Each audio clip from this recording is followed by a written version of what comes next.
রমাদান, যখন রমাদান মাস তোমাদের মাঝে আসবে, ওয়া সুফিদাতিশ শায়াতিন, আল্লাহ শয়তানদেরকে শৃঙ্খলিত করেন, লোহার শেকল দিয়ে শয়তানগুলাকে আল্লাহ বেঁধে রাখেন।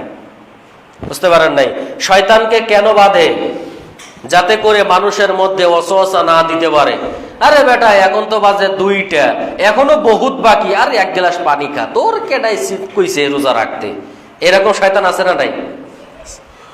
কিন্তু এখন আপনি বলবেন যারা চার দোকানে সুন্দর করে ঘিরে রাখে, এরা কি?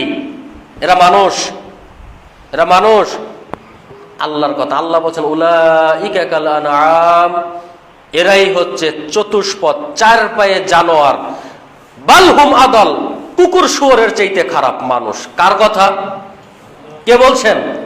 আল্লাহ। 7 নম্বর সূরা আরাফের 179 নম্বর আয়াত। আল্লাহ বলছেন মানুষ কুকুর শুয়োরের চাইতে খারাপ। কেন? ওই যে রমাদান মাসে দেখবেন সুন্দর করে পর্দা দিয়ে তার ভিতরে গিয়ে ওই যে সুন্দর করে ডিম দিয়ে ভাত খায়, তারপরে পোলাও খাইতেছে, কোরমা খাইতে, তাহলে এরা কি মানুষ?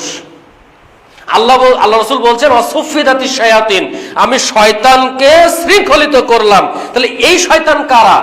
আল্লাহ বলছেন মিনাল জিন্নাতি ওয়ান নাস, মানুষ শয়তান আর জিন শয়তান।